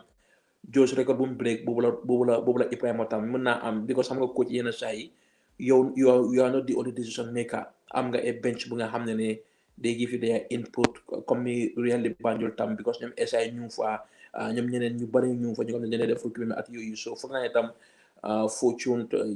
ñaaka neen some players foog naa ñoom Albert Gomez dem nañ ñoom Edward Ndeki ñooñu tam dem nañ foog naa Bakary Touré mu fa des at seen striker bi tam so ba léegi because of ne tam ñoom fu gars yi defee reinforcement mooy ñu ne yéen ñu jëlee am forces o ñu jëlee seen nawetaan team bi te gis nañ seen nawetaan team bi demoon na ba semi-finals demoon na ba quarter finals Serekunda West comme ni Serekunda East so ñoom together with Brikama United ak together with Hawks dinañ mën a pull up ñu yokk si kaw Hawks pour give challenge to Real de Banjul because foog naa ne comme ni title bi nekk na diggante Real de Banjul at Fortune wante Hawks Brikama United at yeneen teams itam dinañ mën a dal li ñëw turn out si gars especially Falcons tam because of the ne that means ne ñu ngi def something very right back to back second place boobu Elite moo fa nekkoon Elite nekkoon fa woon team Rhino ñoo doon dal li ñëw tam because team Rhino tam ñëw leen am nañ coach bu ees mun naa am tam it will take a little time pour bu alek although am nañ team coach bu ees wante ne di technical team change ñu fa lu change mooy ñu ne then is some reinforcement ba pare tam ñu dal di release some players so dina interesting daal lu moo dina neex a waxtaan mooy benn su demee ba si first round bi su jeexee then ni nga mun a dina xam team si seen doole waaw definitely sa waaji tamit mu ngi si comment si Seni Kanyi suñu waaji mu ne ko naka good show greetings guys mu ne Steve Biko ngi win KFA pre-season tournament bi what are you guys thinking dama fàtte Biko Biko leer laa gis di sim bi ñëw nii te laa si ngay commencé ngo te di si naka naan ne jowaatu si problème mooy pour nga scorer Biko seen team bi seen defender yi ak seen goalkeeper bi ñëpp 6 foot nangam bi they are all tall physical strong very aggressive ba pare dañ mën a play final and they are playing very good football dama fa doon Biko Yeah, because man of the top 3 ni waaye bi ko laa fàttewu because xam nga su nekkee live léegi-léegi am na nga déere bi ko tamit ñu jëla ëtt la buba mi nga waxi Hawks buba I love Hawks understand but it's sad to say but dama believe na Hawks dañoo struggle this dëgg la su ma ko wax fii nag ñu bari xam ne ci lu woon but it's something that I know and that I see coming. I might be wrong though, understand? But gis naa Hawks struggle this season. Mënuma ñu wax lu tax nag fii nii but dañu war a wax li tax de soo waxee ne still Hawks they struggle you should say why because you are analyzing every team. You can tell us why this team. No, this internal. Understand? This internal. Mënuma wax Abu ba fiyawu de su nekkoon real di bàyyi may ñu li moo tax nekk Hawks mu ne du wax ci ta waxtaan dee naa because of dee mën a wax ne waaw lii bëgguma ko wax loolu daf dee ñaaw njota du dee ñaaw njota sax wante daf dee put listeners waaye tamit bu ko understand bu xam nga yow journalist nga data but man ay coach am na yoo xam ne mu fa duga fu ngeen understand ma fu ngeen understand waaye man daal yal na suma gën bu fa ñaan mu am waaye daal ragal naa Hawks dañoo struggle de siin dañoo struggle bu baax waaw bare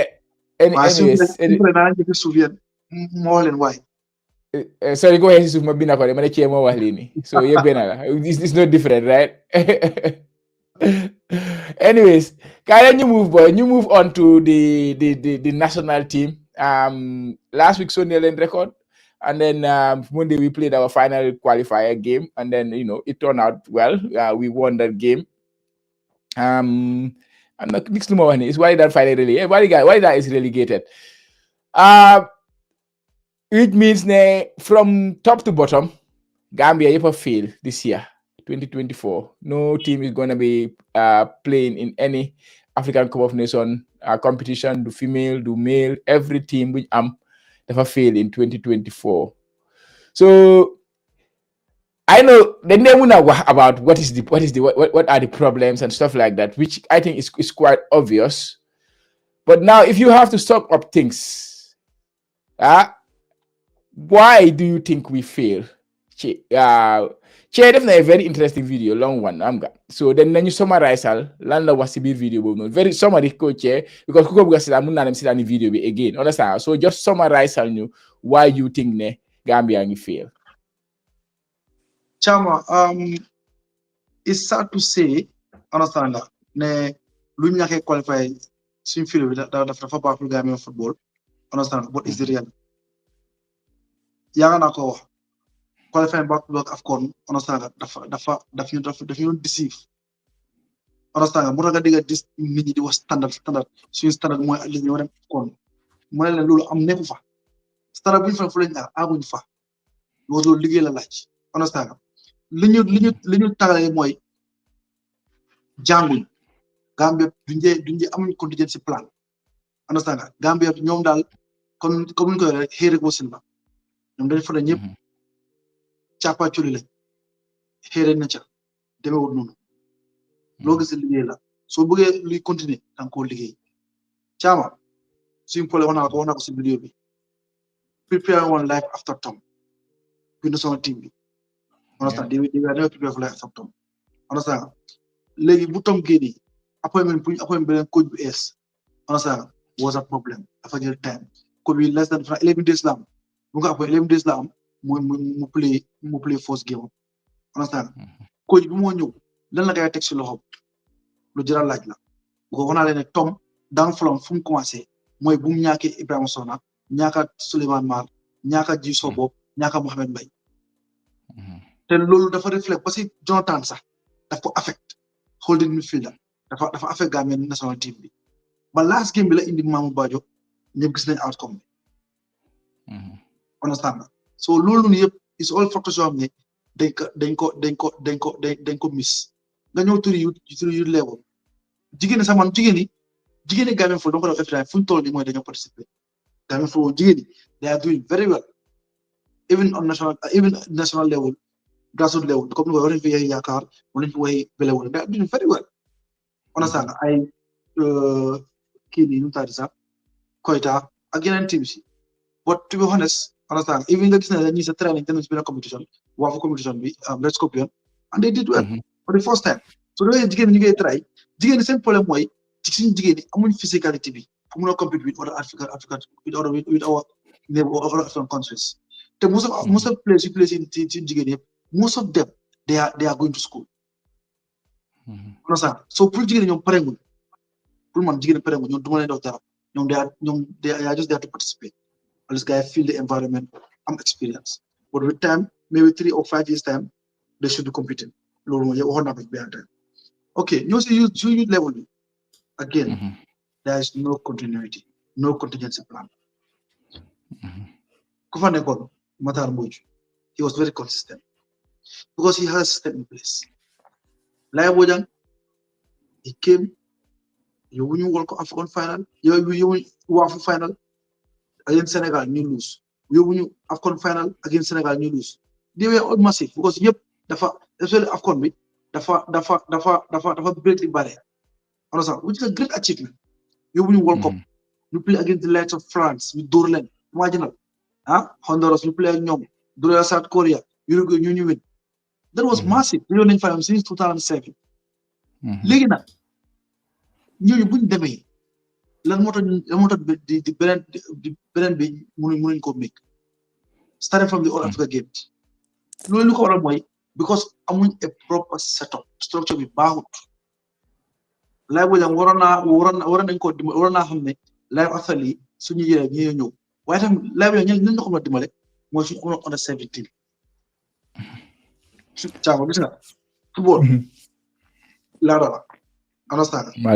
link la ma dem ni étape par étape on a 17 bi ñu la nga dañu rappeler on the 12th of September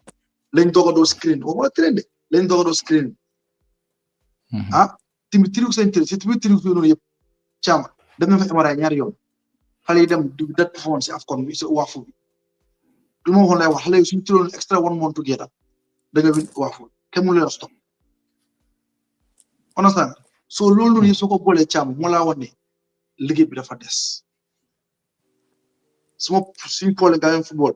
waxon nako té dina ko waxat bena suñu autorité ñoy the biggest problem. They are not seen eye to eye, the federation and the minister. Bill Federation tamit nako waxat suñ technical and development committee bi dañ ko wara chambar setat ko understand nga ñu improve ko they from the department yo ñoo fa wara nekk pour ensure football leen kanam te ko football da nga ne xaalis ak xam-xam xaalis tamit is a main factor because even so in the department ñu together sax am these ideas trying to make sure the football mu gëna kanam they also need funding understand suma daale moy cham the most important thing which if you go to the law of the game is law number 1 is the field of play. We need facilities. Without all these things in place, chama ci lañu dëkk rek léegi bu baax léegi ñu wacca lu mëna melni Sénégal te Sénégal for lots of time Sénégal will continue to dominate African football si vidéo bi mo waxon sax amna ben setup mo fa defoon understand nga Sénégal they are using a similar setup dañu utana ñu wa ñom they are using a similar setup understand te gum na ñun Gambia suñu defé lu mel nonu understand woman nañ aga fu Sénégal aga right now de but in 3 4 5 years time cham mala oli tay you see progress dañu progress bu baaxa baaxa baax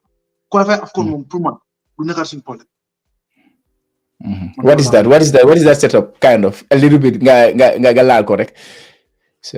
okay sababu moy suñu ligue format ñu change ko then suñu regional associations okay 7 regional associations dañ ko wara structure mu melni a full federation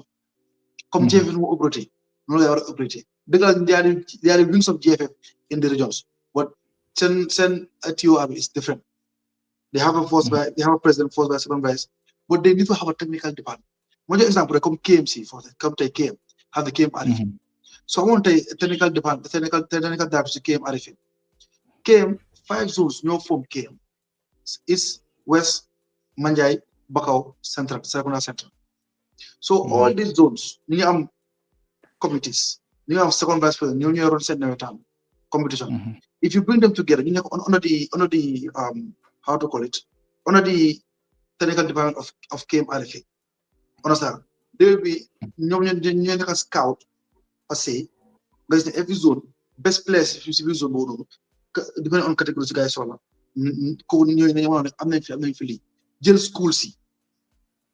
you have the schools within KM. You form a committee guy. I'm sit technical department.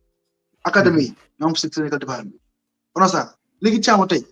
so he came so you are time on 17 or under 15 or under 13 nana came you innocent team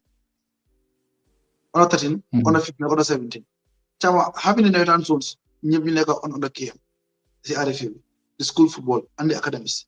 chama da mo mëna wax ne each zone mun na indi 25 man squad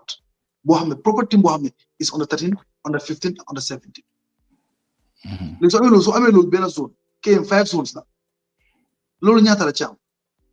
125 players each category la came du mëna indi West Coast indi yeneen indi so cham so indi lolu all together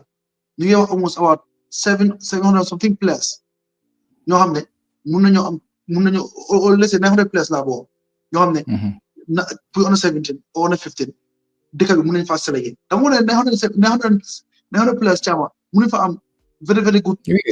we can have definitely danko am so léegi mo mujjé nawetaan bi instead nawetaan bi mu nekk nawetaan dafa nekk fifth division understand fifth division boobu noonu nawetaan bi léegi only kids xale la ñu ko play at because lan la fourth division bu ma waxee mu tax ma ne fourth division la wala regional league léegi ba ñëwaat si KM am na 19 wards mu nekk KM 19 wards mu nekk KM si 19 wards yooyu noonu yëpp so leen jëlee ku nekk am sa team muy 19 nga def two groups of 9 we 10 for example understand chama imagine ñu ngi la talenting north bu wax na li ma wax ak talenting south ñoo war a play bis rek na is kan moo fa xëcc abu wax anyways bay ma dog la foofu noonu yeah exactly loolu lay wax ni sax ku bëgg a am more about the ideas because ci def na 1 hour video talking about the problems and then possible solutions moom ko gisee so let's move on to Buba Buba bala man dinaa léegi nag si kaname xam naa fan yi dinaa defal video spécial to that footballing pyramid moo wax like sero boobu ñu try pour use ko all right Buba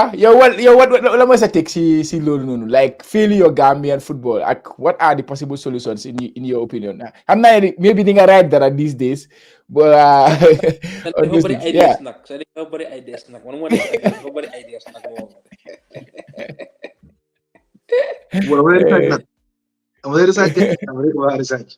no Chama foog ñu toog ñu waxtaan waaw foog ñu toog ñu waxtaan ba pare tam duñ mën a waxtaanee si gannaaw players yi yaa understand ba pare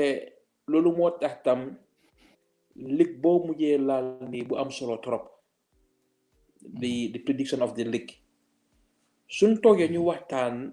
dinañ gis ne ñun sax what is the importance of ñuy def league bi ñuy play league bi players yi fan leen bëgg a gis gaay ci catégorie bi fan leen bëgg a jël because there was a time of this player Abdoulaye Kambe mu doon play Ports there was this player Bosques Moussa Diadio demoon na woon Real bu yàggu mu foog naa Moussa Diadio la something Diadio la ñu ko doon ooyee Bosques moom tam demoon na Real di Banjul yaa understand foog ñu xam like some league bi Chama na do we want to become best in Africa yaa understand loolu foog ñu ràññee ko foog ñu ràññee tam the government ndax lu mu mën a jox lekk foofu la mun a em na mun naa yokk loxoom yaa understand so foog ñu waxtaan ñu toog si plans ak conclusions because wax dëgg yàlla nag Africa nag su ma bokkutee sa kam rek dama la dee ñaanal lu bon dama la dee éñee lu bon yaa understand su ma bokkutee sa kam Chama dama laa ñaanal lu bon dama laa éñee lu bon you know wante tam the leaders ñu tam bul dee ekkati sa boppa bul dee fees bul dee suur you know isil nit yu nga xam ne nga isil seen boor yaa understand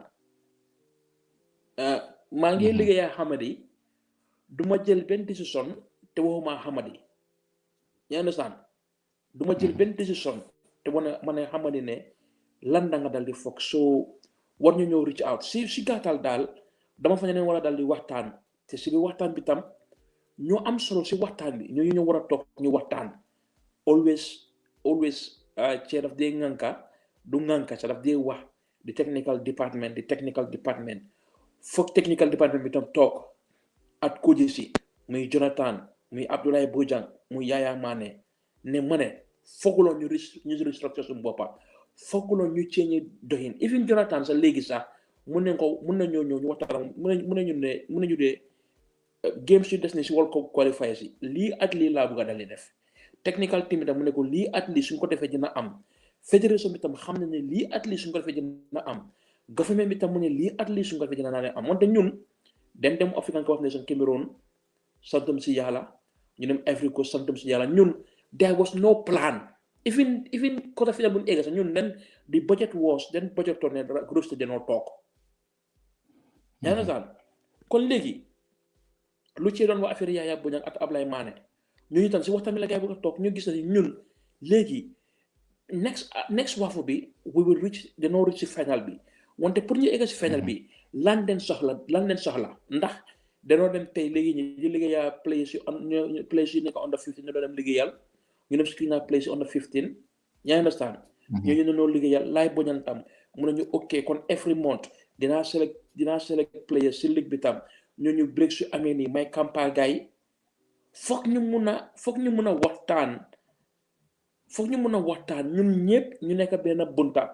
di dal di dem te nu ko cee waxee tam facilities yi tam war naa dal di romba because soo gisee lu Sénégal dee raw mooy ñu ne si lu gàttale Sénégal seen goalkeeper bi soo ko compare goalkeeper under 17 bi soo ko compare suñu goalkeeper under 17 bi ëllëg dina dem sañ Lyon ñun suñu goalkeeper under 17 mu ngi play third division seen best play bi number 3 wala seen best play bi kooku soo ko compare Francis Gomez kooku dem na Barcelona yaa ngi la sax in fact before under 17 bi tournament bi start sax Barcelona start nañ ko so da ngaa gisee soo xoolee player par player individual nu gars yi dee développé ak ñun nu dee développé da ngaa gis ne day say balance especially xoolal kii Lamine Camara moo ñëw Adama Bojang ñoo bokkoon groupe teru xoolal Lamine Bojang léegi dem na ba play Champions League Lamine Bojang dem na ba play Champions League tegut emun foofu de dem na am na almost like 15 caps Lamine Camara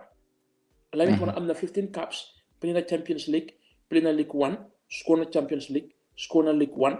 ñun ana suma exemple suma Adama Bojang wala suma ñeneen yi ñooñu one cap la gaay am ñeneen ñu si bal si amagum cap ñooñu play Champions League amagum national team cap so da ngaa gis the difference wante loolu yëpp there are structures ñi nga xam ne digga pare ñoo liggéey there is no need ñu am this organized West Coast academies ñu ngi register si West Coast KM ñu ngi register si West Coast Banjul ñu ngi register si lifin yi wante like soo leen combine national léegi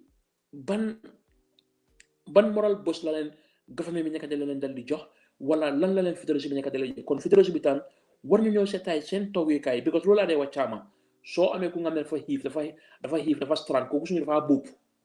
you know te dinaa ko fi wax tam oncle Thie di gis nañ ko dem ba jéem si ñu ko def président te ñun xam ne liggéey football lekk doy na la ngay dem ba feneen ñu ngay def lifin loolu is conflict of interest yaa ngi understand yow foo nekk mënuloo faa manage ñaakoy sa jokkoon ni ki ñaakoy sa prewut beneen féri bu Saudi Arabia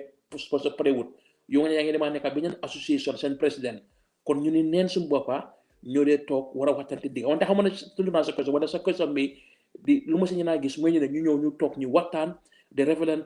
stakeholders ñu toog ñu waxtaan ñu pave a word forward ñu am word forward nga xam ne way forward nga xam ne lii dañ bëgg a dal di jëpluwaay lii dañ dal bëgg a achieve if you ne su fekkee ne ñu ngi fail in that achievement sax wante ñun gëm ne ñun this is the process we want to take yaa ngi sax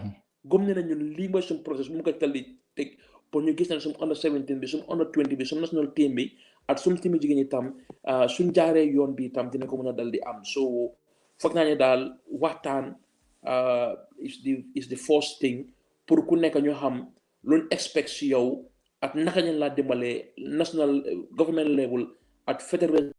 level bu nekk collective because fédération bi kese du mën a yóbbu World Cup wala du mën a yóbbu AFCON government bi kese rek du mën a yóbbu World Cup wala du mën a yóbbu AFCON wante ne the stakeholders ñoo nekk together pour ñu gis na ne am nañ di desired resource te foog naa ne Sénégal léegi nii loolu nekk ci def buñ ceeñee ministre bi tam gis neen even seen coach bi sax ku interim coach bi sax ku amoon 4 games yi sax foog naa sax in fact sax ñu ne wàcc na am na quite so of the sources wante loolu moo tax moo la wax ne comme ni am na dignity dafa nekk di wax ne war a maa jël team yi balaa because you make am nga good impression bàyyi nga dem yaa understand so ñun tam su mu ko gis itam muy Jonathan si boppam weesuwut ku ñu war a waxtaanal de ñu lette ko yow sa bopp léegi yan matériel la nga bëgg a gis because players oo ñoo gisut ak ñoo oyutum léegi ni ëpp 10 yaa understand bokk si sa gol ko bu nekk Scotland so foog naa ne is a dialogue pour dialogue bu nga xam ne is a nu ma ko dee waxee rek is a something is a genuine dialogue wante ne dafa saat ne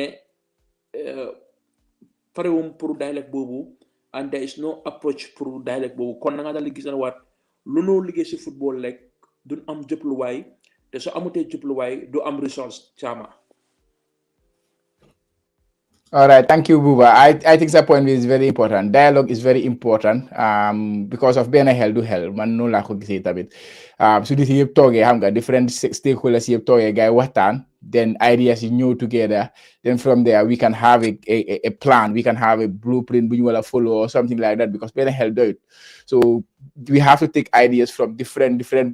people, different perspectives, different groups. So you try to move forward as a country. But the 2024 has been a very downing year for the country in football. Like in terms of players,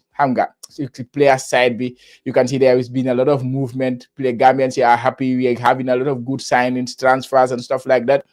But then, the reason why everybody is happy for those things, one of the main reasons is because of what they can bring to the national team at the end of the day.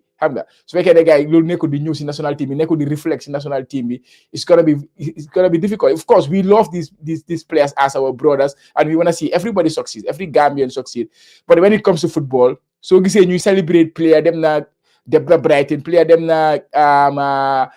Como, them na player them na play Spain First League, player play France First Division B. It's all about since national team is gonna get more strong. That is one of the main things. So it's a downing year for the national team for what we have been doing for the players, and then we have not been seeing that in the national team setup. And waxtaan moo ñu mën a yóbbu moo ñu mën a génne si loolu noonu incha allah waaye ma ne ko waxtaan bi tey neex na cee nga bëgg a laal dara bala ñoo wrap up. A serious nation. buñ jógee nii comme ni nga ko waxee ñu ko discuss nii buñ ñëwee après buñ cover ci World Cup AFCON bi immédiatement dañoo am emergency meeting straight up dañoo emergency meeting ñu gën a gaawee ñoom yëpp discuss guys si tolle na luy problème bi léegi dañ ñu ok lii ak lii dañ ñu ok nañ seet date boo xam ne ñëpp dañoo toog ñu waxtaan whereby dañoo wax coach mu indi reportam Sénégal dara indi reportam ku nekk muy Laye Bojang muy Yaya Mane muy Jonathan muy Sandong sax mu naa mooy mu Amérique mooy report ñëpp ñu toog ñu indi ko lii mooy problème léegi what's the way forward understand Chama imagine someone like you, someone like Buba, someone like Space, that shouldn't be a problem. Understand? You let us have a note. Then talking about time, you have the place ocean, you have the coach ocean, you have all these oceans. Call them. You have big sites, for example, Jonas Ocean. Call them. We are all Gambians. Everyone, I'm not gisam, I'm not latam, you take note. Let it be professional. Have them separately. Meetings with them separately. Luisa Halabs, Polygam, Luisa. you take notes. So pray you ngeen flow down, talk to the ministry. Understand? Someone from the president's office, let him come. Understand? You xam what is going on. But other day, the same thing la. Jena dañoo toogaat lemal suñu génn yi su kontaan jotee ñu ñëwaat dem playaati lu ñu am jël si la ñoo dëkkee rek léeg-léeg mu baax léeg-léeg mu bon simple. léegi-léegi mu baax léegi-léegi mu bon wax dëgg ne xaaral I think you couldn't say any better but pare sa gars SJAG yaa ngi wax about yaa ngi mention SJAG they are doing something very impressive that I really like xam nga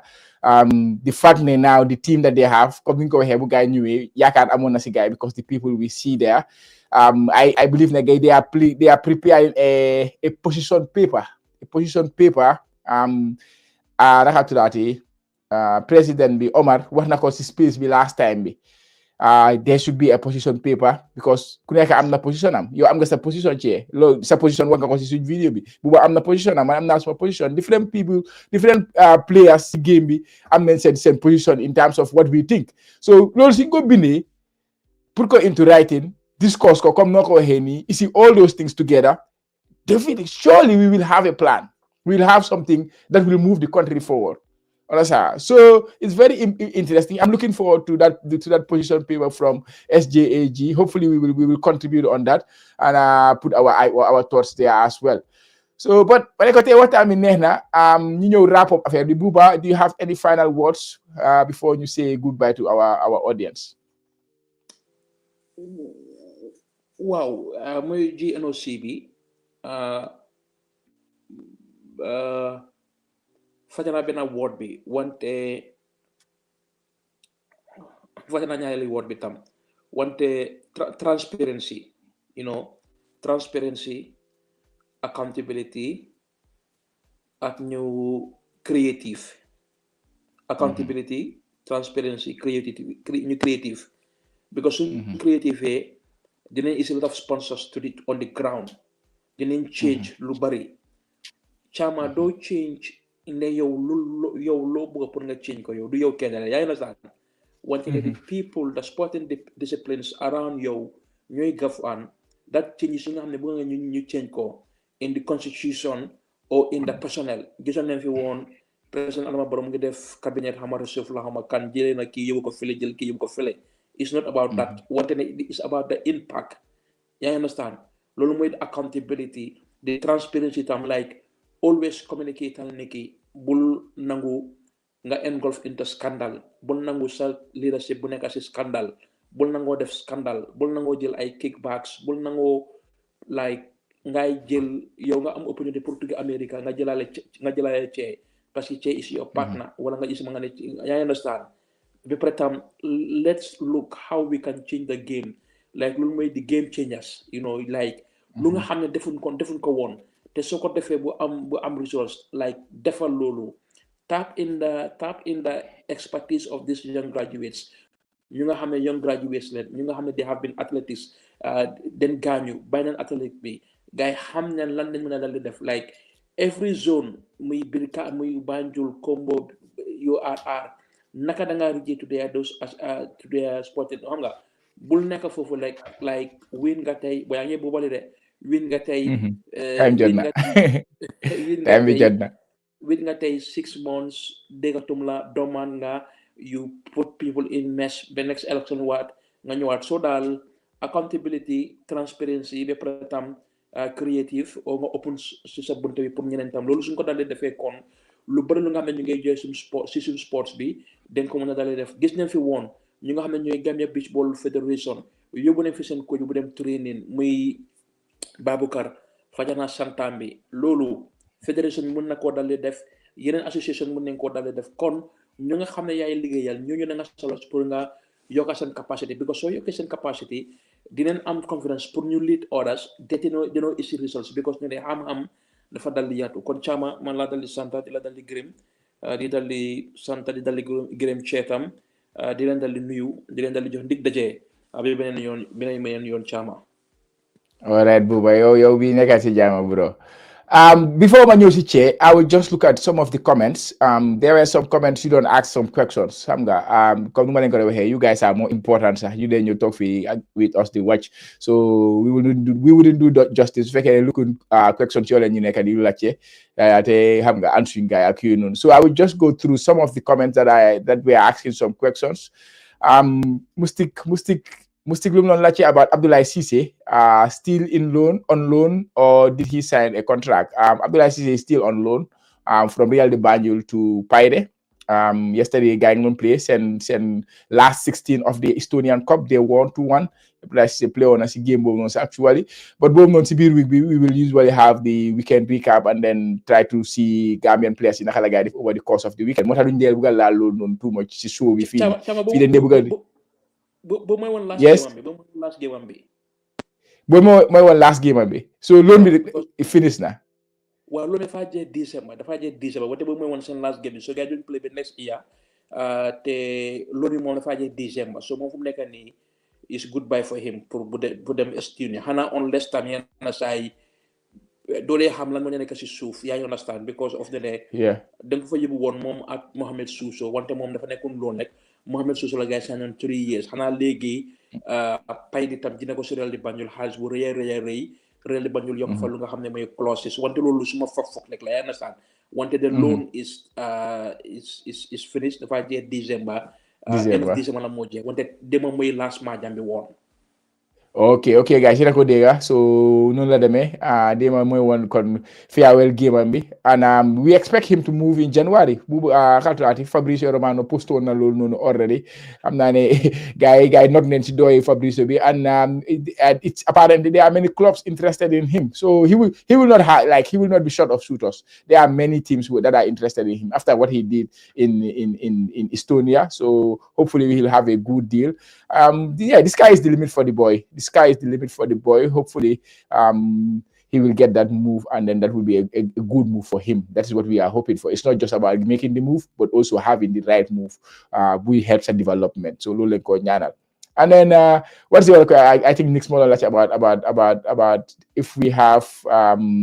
Walidan. Is Walidan finally relegated? Yeah, Nick, I answered that one. The other one, the first one, I forget. Mahdi Kamara, I don't think he's interested in coming to play for the Gambia. That's how I see it. Gambia have tried many times on the journey. I don't think he's interested. He's a good player. I follow his progression. He's doing really well with his club. But like he does not show interest to represent Gambia. So in situations like this, for me, I rather move on than Hamgad. If I do well too much. They say Hamdara Buba, Mahdi, because they're asking about Mahdi. Nay, man waxoon naa la ko, Mahdi nekkoon na ñu doon lead front the dialogue pour mu ñëw play Gambia. Waxoon na ñoo papaam, wana ñoo waxa moom twist and turn. That is man suma opinion la comme ni ma la ko waxee woon waxoon naa papaam di lead that conversation pour bu ñëw loolu amutoon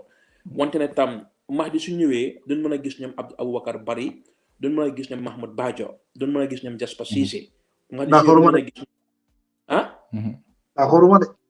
non suñ ñëwee duñ mën a gis ñoom ba pare tam like sometimes dañ dee waña ne Ibu Adams nekko di dali joxe o apply jël nekko di dali wante tam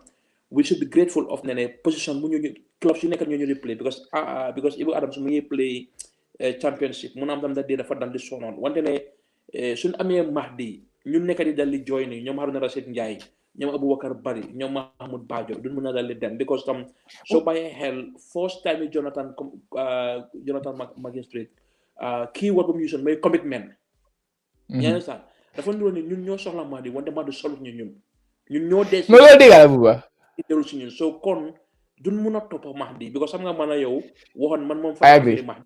wana la man call naa Mahdi call naa papaam ñu war a am meeting ñun at the federation ñun at the technical team wante he didn't show up so wante tam so man place yu ma am nii mooy ñoom Jasper Cissé ñoom Mahdi ñoom Aboubacar Bari ak ñoom Mahmoud Bajo ak ñu ngi potential ñu ngi wane Haruna Rashid Ndiaye kon Mahdi su ñëwutee du am so nen build these young players tam suma gis-gis man nangu naa sa gis-gis waaye football competition dañ solo competition alors ça Mahdi su ñëwee c'est a big plus for the Gambia we have nothing like Mahdi in our midfield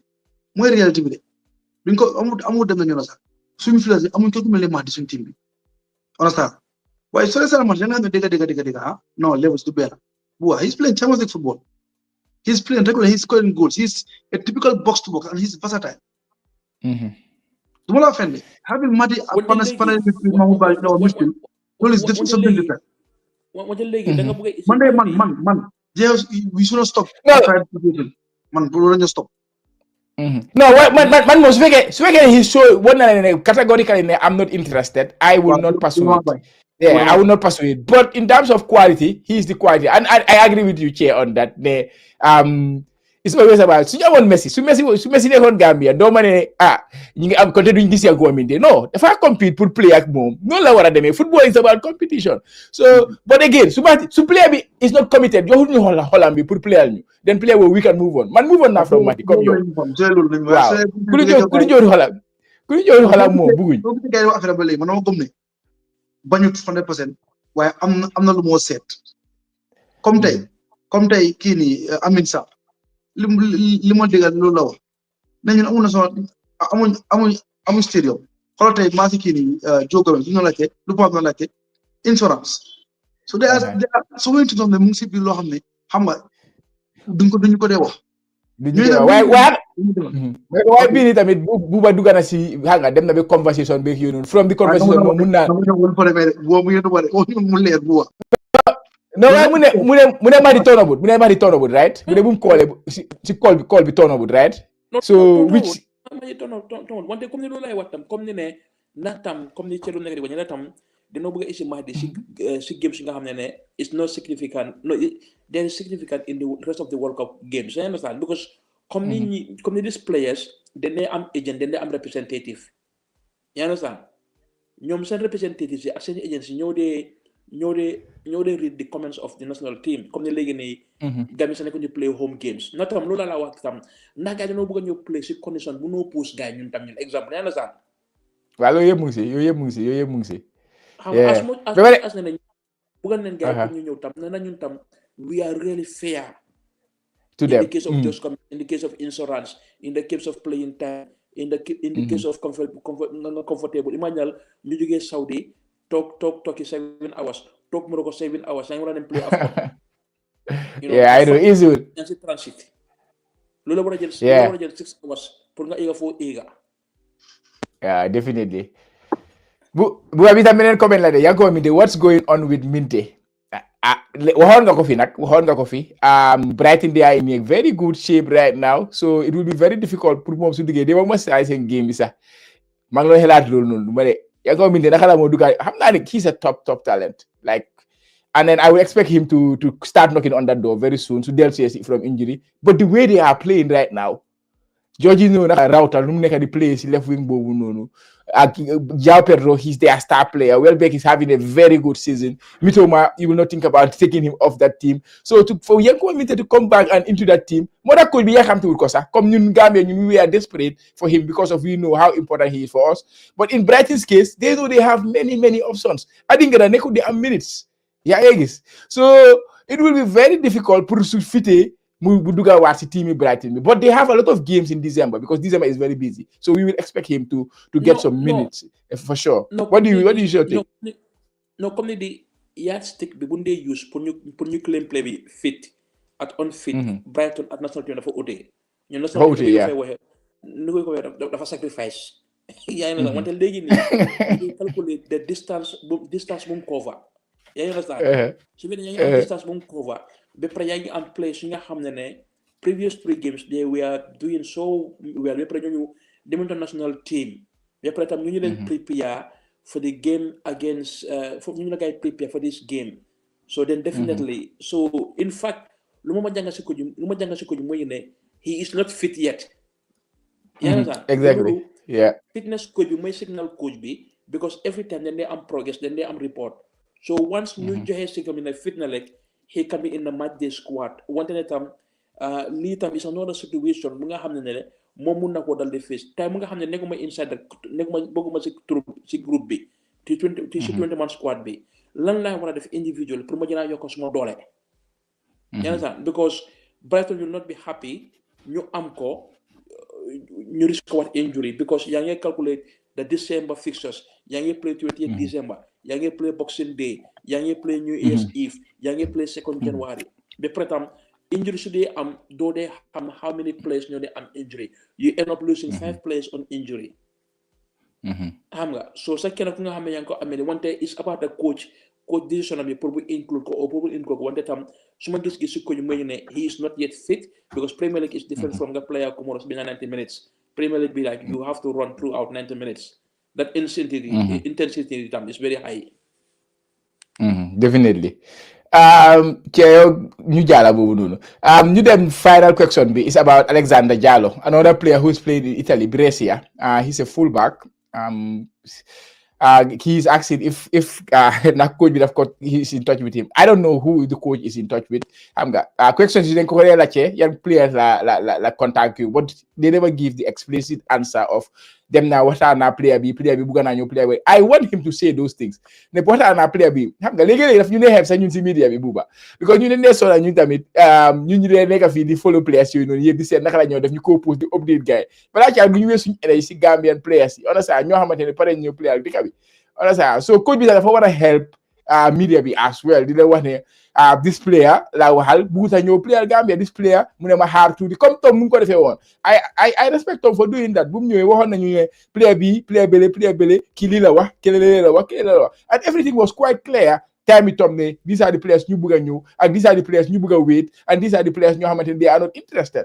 so waaye kii daf dee nuba loolu noonu mais ni dafa am di naka laa ko waxee dafa am this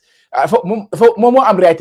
not right but moom war a protect those players he don't have that duty to protect those players ne bëgg na ñëw player Gambia pour ñëw player Gambia it's their interest because we just have to respect the decisions of the players at the end of the day su ko gaay buggee gaay def ko su ko gaay buggee bu ko gaay def dat noonu man noonu laa ko léegi gisee de that Gambia that Njai boy playing for Torino anything about ñu daaneel bi ba pare suñu daaneel bi ñu ñëw si kooku I will tell you kooku Gambian la I know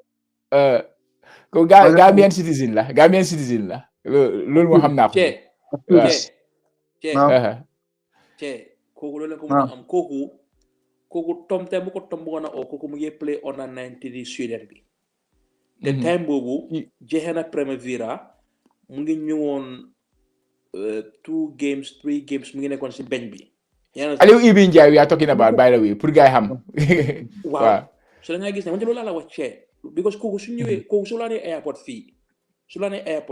suma airport bi fii taxi ba ko dee ñëw jël taxi national team dem direct training camp da nga am airport ko waaye ma am airport no kooku Chama pour ma wax ni ki like all this place ñu nekk di wax nii even Alexander Jallow bu gaa nekk di wax nii sax I was on forefront pour ñu call ko pour bu ñëw play Gambia and the same thing with Ebe Njie papa suma xarit la wante lu ma ko dee wax Chama tam we should be very much fair yaa ngi sax man time maa joon ñu play Mahmoud Bajo ni kon time Mahmoud Bajo amoon na 6 caps definitely Tom bëggoon na ko isi bu play Tom bëggoon na ko isi Ebe Njie bu play wante ne man I think it was not the right time pour nga integrate xale wu ndaw si national team yaa understand so tey tam ñu ngi ko topp ba léegi wante ne he is a Swedish national player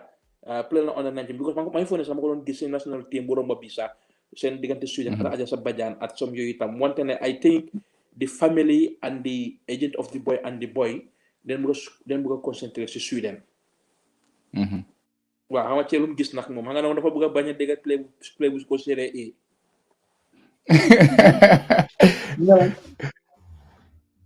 Cere yàlla bu mo antana la foofu noonu waaw waaye bu ko na chance pour play Sweden tam bare wudde right now mo Sweden national team right now bare wudde ay ñëw ja ko res waaye xale la di cee is 19 waaye ñeena du mag de ay Isaac understand nga ay ja ko res waaye te moom du strike boobu nga la dee play di waaye four player no Isaac wante xam nga Isaac exposé bu mu am Isaac play na Real Sociedad Isaac play na léegi mu ngi Premier League bi Issa am na mu xam ne di cash because kii xale la wante lu mu nekk di wax ni tam cee yooyu amee xale yu nga xam ne sa yow intégré loolu leen si national team bi sa national team bi Gambia yow amaguloo stadium sax xam nga so dafa difficult tam nga jëlee xale yu fu mu nekk di develop boy nga bëgg ko isi condition mu nga xam ne yaa na saan nañ dem so do they at least amoon national team stadium sax yaa na saan wante yi is open because man mu mën a jox naa number bi guy so I hope the conversation is going fine. What are this? Important ñu qualify AFCON bi qualify World Cup bi ndax ñu mën a am xale yëpp mën a play suñu under 20 bi xam nga wala Olympic team ayo Sirif boo ko issué benn game na nga ko playal de da nga ko playal yow a game Morocco bi that time Sirif si daan market wala ma ya ayoon Sirif boo ko doon issu benn game na nga ko playal mooy game yow a Morocco seen champion Morocco bi taw Sirif Siñaan market value was high. It was so high. Yeah. Anyways, guys, I'm not wrap up. Why questions? We want to jala suñu audience same questions. So unfortunately, we have done justice to those questions. So Che, what is your final words? Then you say good night, good morning. But next day, what time the no for him? Was my time dem na I am to you talk siram small might be. No after the siranius. Chawon sa lagi dura go internet. Waaw ma ne ko su Robert Sine dafa jeexal wax naa ñu saani ko kii Robert Sine moo mel penalty. Dina la caawan nag bu defee di like amul osant di gën a partager vidéo yi yàpp daf ñu gën a dimbali yeah all right Buba Che yéen bi déggoo neen bi inshallah we will be back next week inshallah to talk about more Gambian football and say naka lañ ko mën a yóbbee kanam. Thank you guys for your time and to all our listeners again